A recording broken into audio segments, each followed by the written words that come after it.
from my part, it's a great pleasure, indeed a great honor, to come here today to have this opportunity to join colleagues, friends as well, as I've discovered in the audience, old and new, made some friends today, and guests for a discussion about what I think is one of the critical issues of the day. But let me sort of, before I jump into it, frame a little bit what it is that I want to talk about.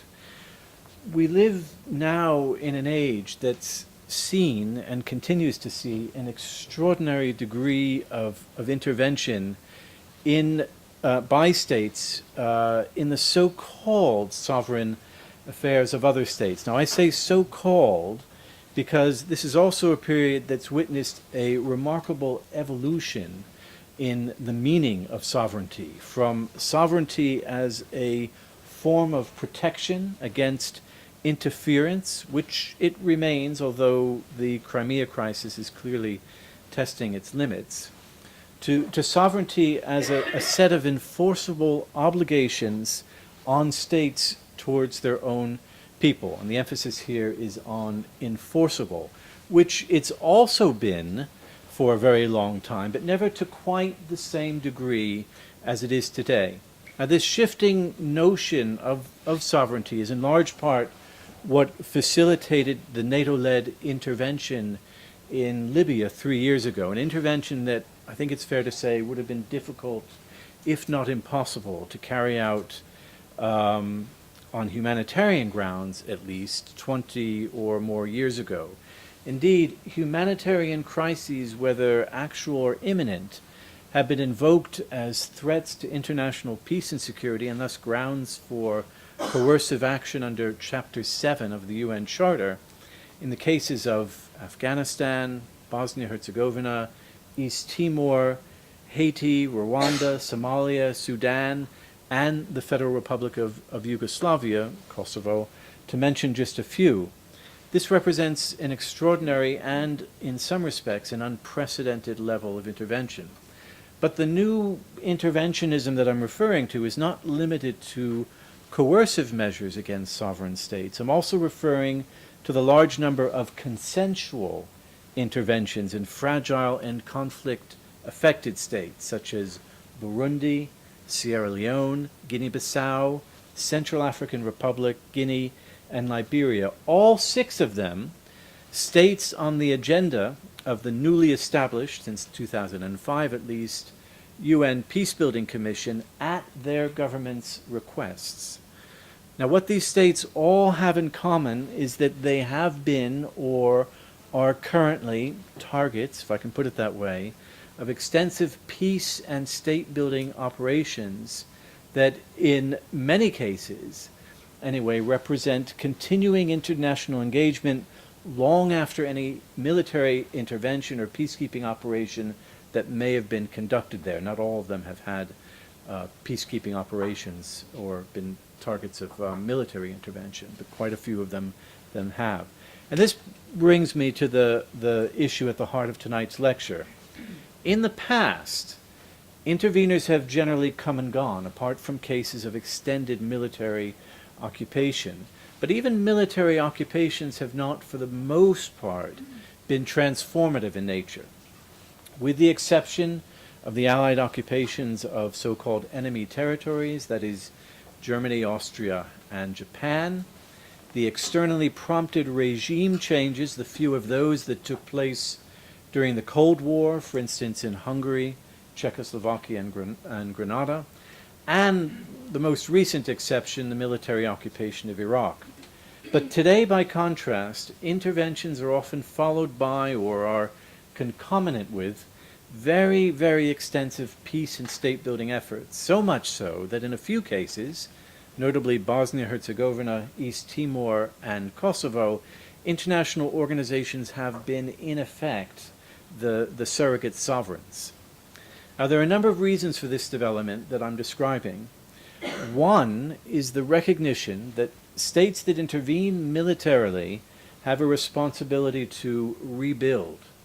Colin Powell, U.S. Secretary of State under George W. Bush, refer to this as the Pottery Barn principle. Do we have Pottery Barn in Brussels? Or, but you're all American. Many of you are Americans, right? So you know what this is.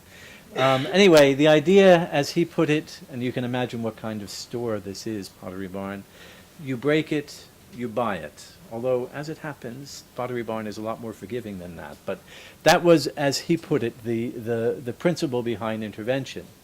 Now, the International Commission on Intervention and State Sovereignty, also known as ISIS, Canadian government-funded commission, expressed a similar view in its 2001 report to the UN Secretary General when it wrote, and now I'm quoting, if military intervention action is taken because of a breakdown or abdication of a state's own capacity and authority in discharging its responsibility to protect, there should be a genuine commitment to helping to build a durable peace and promoting good governance and sustainable development. In other words, the Commission stated, and again I'm quoting from its report, the responsibility to protect implies the responsibility not just to prevent and to react, but to follow through and rebuild. So, in other words, there's a normative basis for these extensive peace and state-building efforts. That is, we owe it to the people in whose state or territory we've intervened to rebuild their state or territory. Another related reason is a more, I guess you could say, pragmatic one. A recognition that fragile and or post-conflict states often require extensive assistance to ensure against the occurrence or reoccurrence of fighting. In other words, there's a recognition that the establishment of a stable peace after violent conflict requires, or at least might benefit from, continued and substantial international involvement. A staggering 60% of conflict terminations between 2000 and 2004 were followed by renewed violence in less than 5 years. So conflict recurrence is a real threat. So that's the pragmatic consideration. But this combined normative and pragmatic reasoning was evident in Tony Blair's famous Chicago speech, which he gave during the NATO campaign against Yugoslavia, when in April 1999 he declared, in the past we talked too much of exit strategies, but having made a commitment, we cannot simply walk away once the fight is over.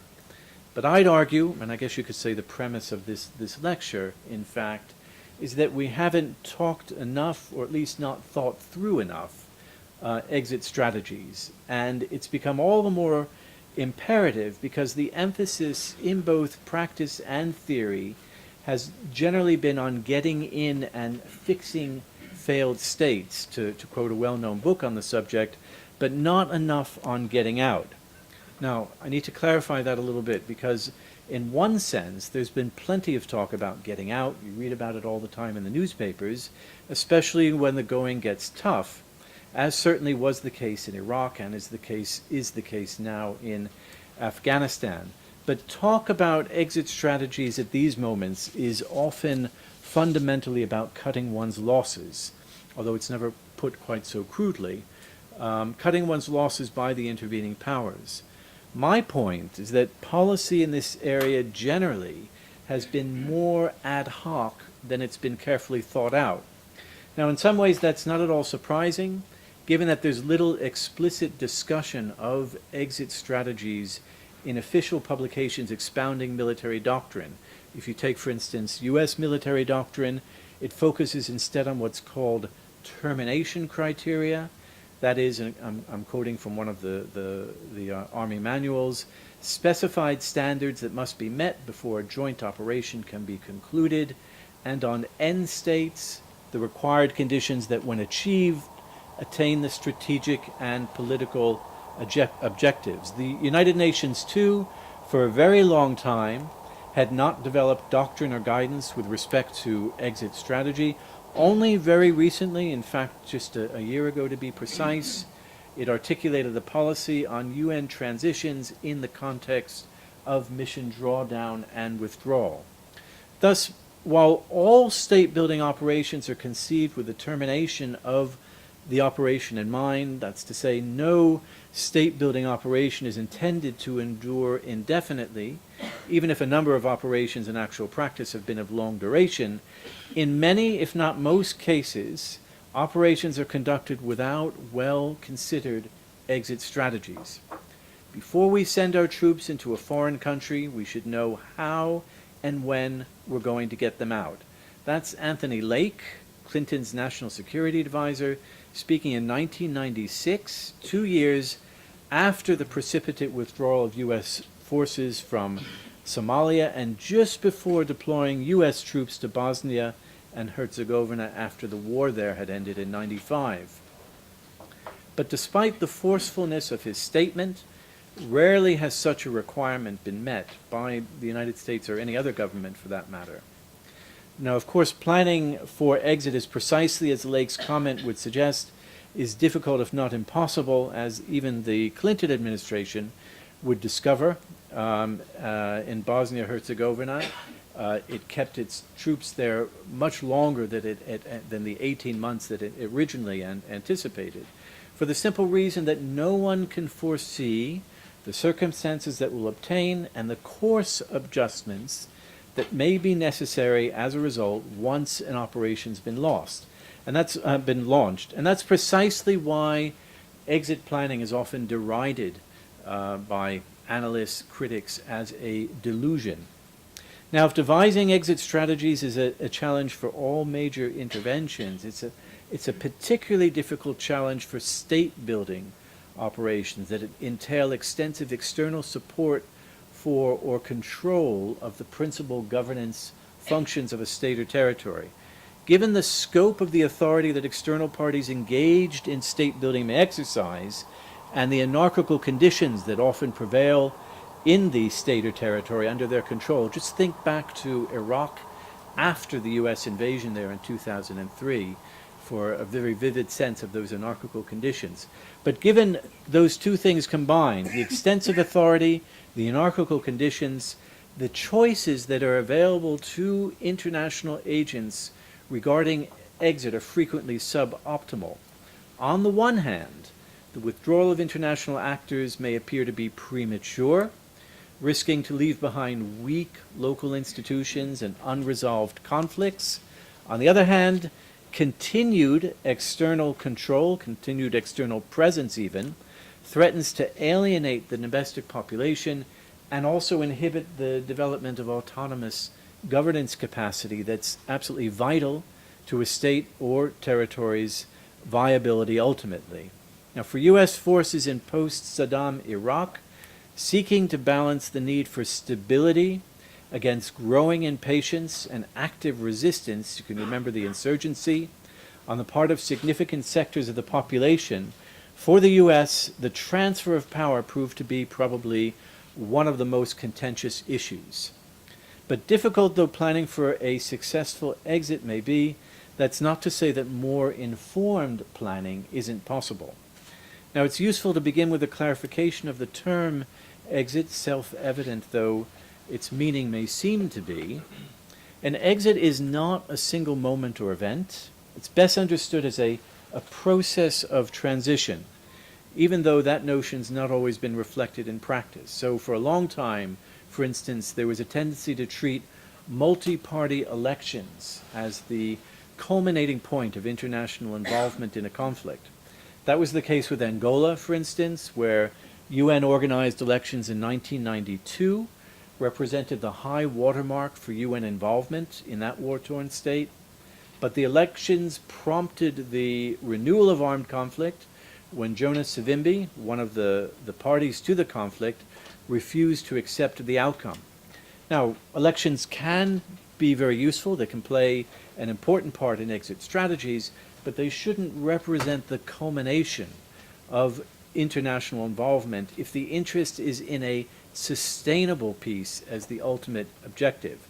And I think it's fair to say that governments and international governmental organizations engaged in peacekeeping, peace building, have generally learned that lesson. And that goes to show, I mean, we're talking about, 20 years ago, or so. I mean, we have learned, I think, quite a bit over the past two decades. So exit, as I said, is best understood as a process of transition. A transition can be a number of things. It can be from one principal operation to another, so from predominantly a humanitarian operation to a peacekeeping operation, or from a peacekeeping operation to one that has an emphasis on peace building and recovery. Or it can be a handover of responsibility from international agents to their national counterparts as critical national capacities are established. Now, while an exit may lead to the withdrawal of a particular international agent or agents, UN peacekeepers for instance, it doesn't necessarily mark the end of all international involvement in that state or territory. External parties may often play, almost certainly will play, a continued role of some kind in peace and state building long after the operation has formally ended. So we can say an exit strategy is a plan for transitioning, disengaging, or ultimately withdrawing from a state or territory, ideally having attained the goals that inspired international involvement originally. If the goals have been attained, then an exit strategy may envision follow-on measures to consolidate those gains. Let's say a successor operation such as the UN mission in support of East Timor, UNMISET, or a monitoring role for regional organizations such as the OSCE in relation to the UN Transitional Administration in Eastern Slavonia in Croatia after 1998. However, if the goals haven't been attained and it's concluded can't be attained, then a whole different set of considerations will govern the formulation of an exit strategy. If there have been partial gains, are these worth preserving? And if so, how can that be achieved? If there are reputational costs associated with an exit, such as a perceived loss of credibility, how can these best be contained? If exit will leave others to pick up the pieces, how is the process to be managed without leaving others high and dry? Now, as these considerations suggest, exit is not a technical matter to be accomplished ideally when requirements for sustainability have been achieved. It's also very much a political matter, the pace of which may be determined by a whole host of domestic and international factors that may have little to do with the achievement of sustainable outcomes. So, for instance, growing frustration and impatience on the part of the local population, I mentioned Iraq in this respect, or even budgetary pressures to draw down on the part of troop-contributing countries. These constraints are extremely important to bear in mind, not just for exit strategies, but for state building more generally. They often explain why things don't go according to plan. Politics is an extremely important factor which looms very large over all aspects of these operations. Okay, but let me go back briefly to what I said about viewing exit as a process rather than a single moment or event. There are two subsidiary observations that follow from this. First, as a process, exit's inextricably linked to entry. An entry strategy will typically envisage a particular end state, and when it doesn't, and that was the problem with Kosovo, it creates difficulties for the formulation of an exit strategy for the simple reason that it's difficult, if not possible, to plot a strategy for transition when you don't know what you're transiting to. So we didn't know whether the outcome for Kosovo would be independence or enhanced autonomy within Yugoslavia, and that made it very, very difficult for the UN mission there to envision an exit strategy because it didn't know which road it needed to work towards traveling down. Planning for exit may and arguably should commence even before the initiation of an operation, insofar as it needs to be clear from the outset what targets will have to be met and what strategies and resources are going to be required to meet them, so that international commitments can be scaled back ultimately in a sustainable manner. So you can see, I mean, if I'm arguing that it needs to be done from the outset, and you don't even know what the end state is that you're trying to achieve, it is absolutely impossible to plan for exit. But, of course, as I said, circumstances may change, so effective planning for exit also entails a continual reevaluation of goals and an assessment of progress towards them in the ideal world. I'm not saying that this is what always happens, but do the original objectives still support the broad strategic goals of the mission?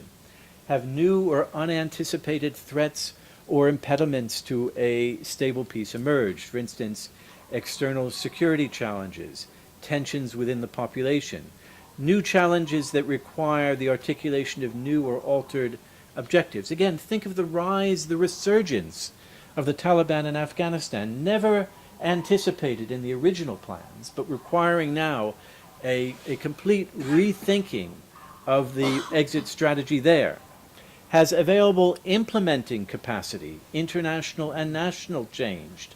And what implications does this have for meeting an operations objectives and achieving a sustainable exit?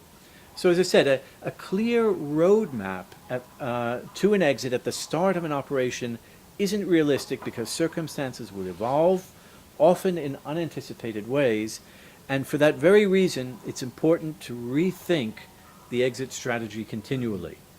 Now, another reason why it's important to regard exit as a process of transition is because state building operations are generally, nowadays in particular, complex operations that involve many different actors who are going to be scaling back, withdrawing, engaging at different times. Combat soldiers may be leaving as peacekeepers arrive. Peacekeepers may depart as development workers arrive. So careful consideration needs to be given to managing transitions within these operations as well as exiting from them. And this has proved to be very difficult to achieve, not only between organizations. I have in mind, for instance, the EU and the UN, but even within organizations. The UN itself has great difficulty sometimes managing these transitions, although, as I said, they're making very significant strides towards being able to do this more effectively. Now, I said that exit will not necessarily mark the end of all international involvement. There's growing awareness of the importance of systematic follow-on measures that can and should be taken in the wake of exit to reinforce post-conflict peacebuilding and state-building achievements, or, in the event of a failure to complete a mandate, to mitigate the effects of those developments. A number of operations have seen the adoption of these kinds of measures. Sierra Leone and East Timor, which I mentioned already, were both home to major post-conflict state-building operations. They were both home to major UN post-conflict state-building operations that, upon termination, were followed by successor UN missions. So, in the case of Sierra Leone, that mission played a critical role, I think it's fair to say, in peace consolidation. In the case of East Timor, it didn't prevent the recurrence of violence in 2006, but it arguably facilitated the rapid deployment of additional peacekeepers to the island when conflict reignited. Now, recognition of the need for systematic follow-on measures is also reflected in the UN Peacebuilding Commission, which I said was established in 2005, although I think it's also fair to say that the Commission's value added hasn't been fully realized yet, but that is the thinking behind it. Successor peace operations and other follow-on arrangements are also functions that regional and sub-regional organizations are able to perform. I mentioned already the OSCE with respect to the UN in Eastern Slavonia. Europe is particularly rich with regional and sub-regional organizations who can play that role increasingly on the African continent, also the African Union and some of the regional security organizations in Africa are also in a position increasingly to do that. Now, there are several factors that may impede the achievement of a successful exit. The first derives from the fact that exit strategies are, to a considerable extent, path-dependent. So a good exit strategy depends on good entrance and intermediate strategies. If there have been major deficiencies in the design or execution of the operation, just leaving aside for a moment how feasible state building may actually be in a given case, but if there have been major deficiencies, an exit strategy will be unable to compensate easily or at all for those deficiencies. In other words, an exit strategy is no substitute for a badly designed or executed state building operation. The second factor relates to something I said earlier, that state building is not a process whose success depends simply on meeting technical administrative challenges.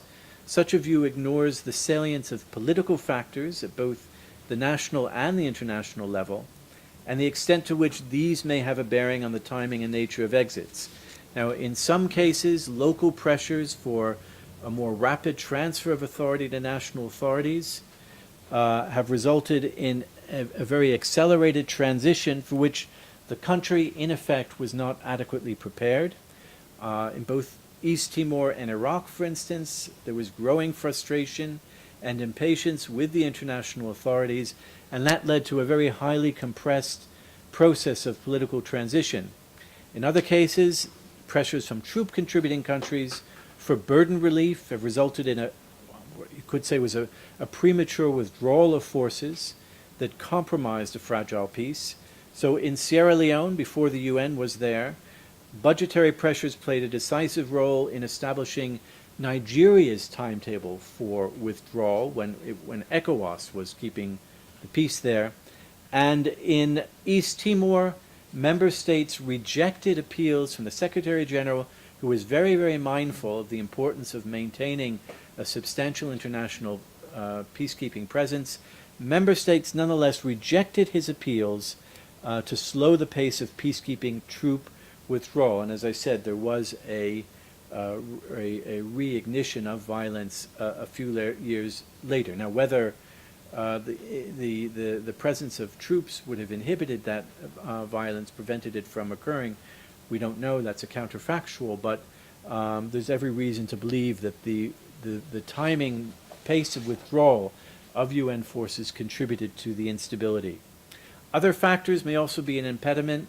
The failure to achieve a durable political settlement may produce a peace that's so fragile that it will be unable to sustain itself without the constraining effects of an ongoing international presence.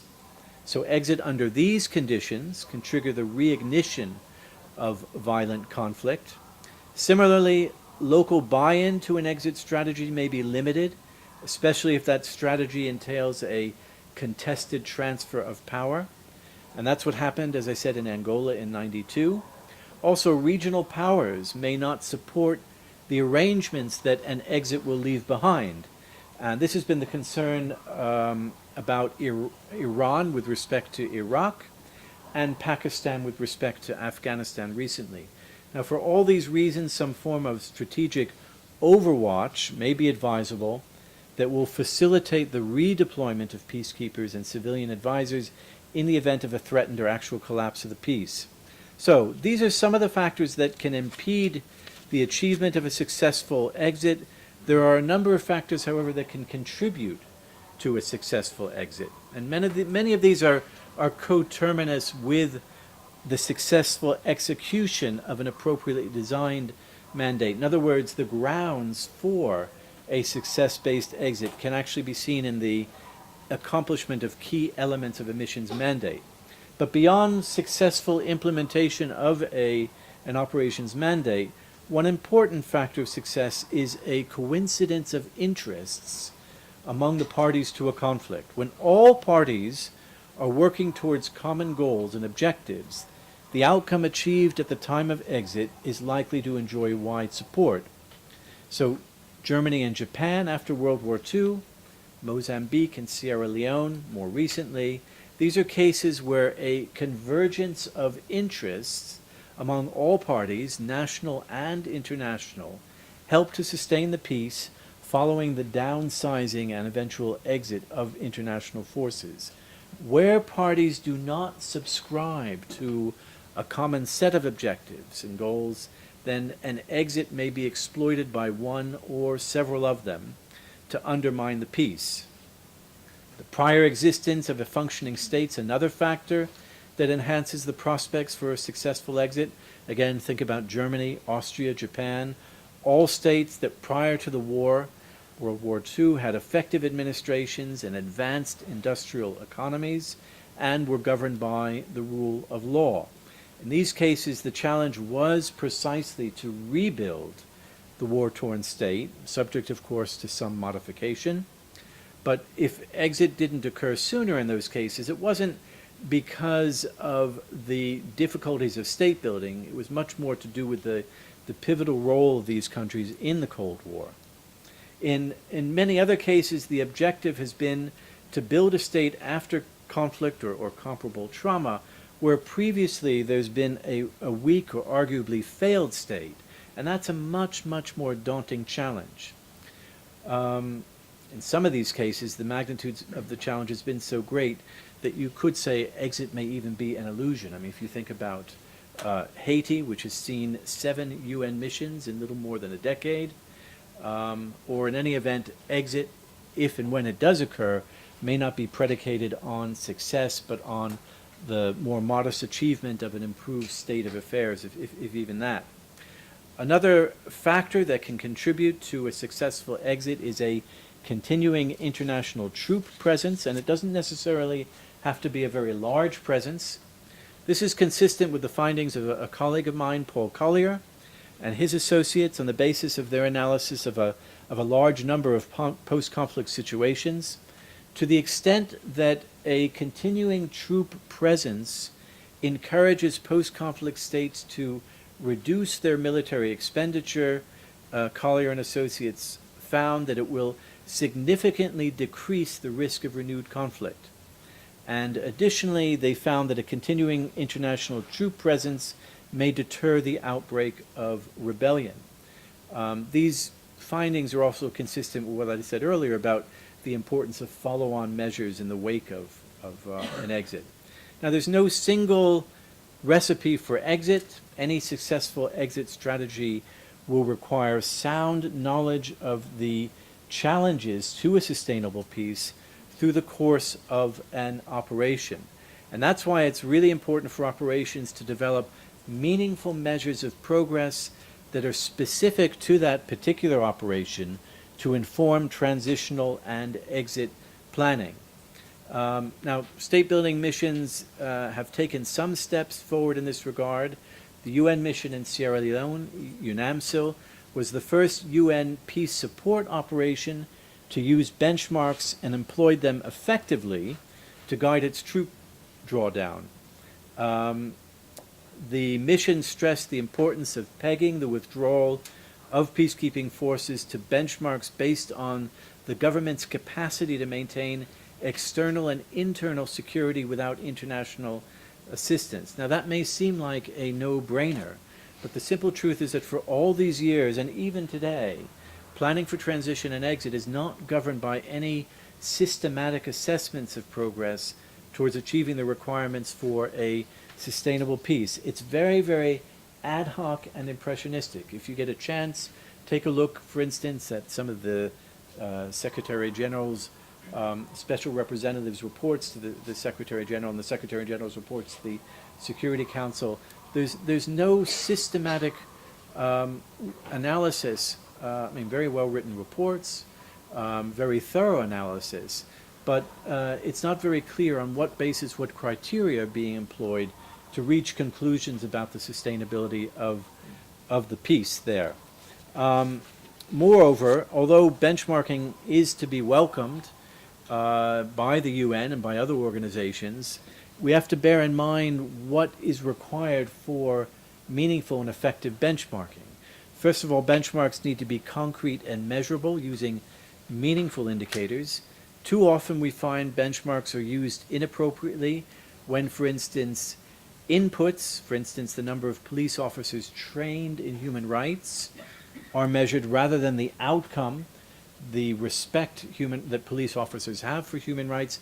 And it's very easy to see why it's done this way. It's much easier to measure how many police officers you've trained than it is to measure how respectful police officers are of human rights. And so it's very natural to gravitate toward easy measures. Now, I've been talking in general terms about exit strategies with passing reference to a number of peace and state building operations.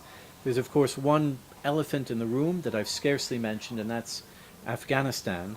I'm not an Afghanistan expert, but I'm going to close by just making a couple of brief observations about this particular case, since it is such an important and timely one. First thing I want to say is that the U.S. and its coalition partners obviously are engaged in a drawdown of troops. I think that the Canadians just almost a week ago withdrew the last, or they were scheduled anyway to withdraw the last on the 15th of March of their forces from Afghanistan. But clearly the original goals of the coalition, the defeat of the Taliban, the establishment of a capable and legitimate Afghan government, and economic regeneration, clearly those goals have not been achieved. As a result, even assuming that the Afghan security forces, the army and the police in particular, can maintain security in key areas of the country, and that's a very, very big assumption, but assuming that they can do that, there's still going to be the need for an international military presence of some kind for at least 5 years, as there is likely to be. The U.S. has negotiated a bilateral security agreement with the Karzai government, which for political reasons the Karzai government hasn't been willing to sign, although it did negotiate it. But if Karzai does sign it, it will result in an unspecified number of U.S. soldiers, estimated to be about 10,000, remaining in Afghanistan perhaps for another 10 years. Okay, so there is likely to be a continuing presence following the so-called exit or termination of the operation there. Second, a successful exit strategy will require the support of key regional actors in at least two respects. First, their cooperation is going to be required to work towards further stabilization of Afghanistan, and Pakistan's support here is absolutely critical. The cooperation of regional states will also be required to promote regional economic integration, which won't just benefit Afghanistan, but its neighbors as well. Increasing regional trade could open up new sources of raw material, energy, and agricultural products for a number of states in the region, and that was the thinking behind the New Silk Initiative, New Silk Road Initiative as it was called, that was launched by the U.S. with much fanfare about 3 years ago. Now, I don't doubt that regional economic cooperation could be of great value. It's an approach that's also been pursued with some success in the Western Balkans, but I also don't underestimate the obstacles to achieving it. And yet, if Afghanistan's economic prospects don't improve, it's difficult to see how peace there can be sustained. So let me just close by saying that all of the foregoing represents just some, by no means all, the lessons that can be drawn from recent experiences of state building, and this isn't an excuse for urging you to buy the book, where obviously there's a lot more analysis.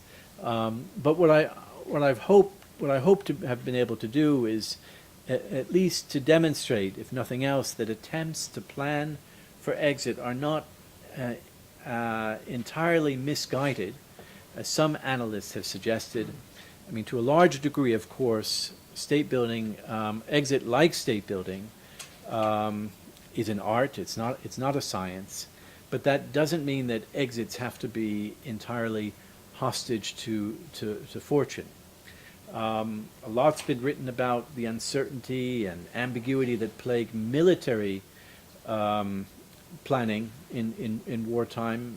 You may know the Prussian military analyst Karl von Clausewitz referred to this as the fog of war, the circumstances within which planning takes place.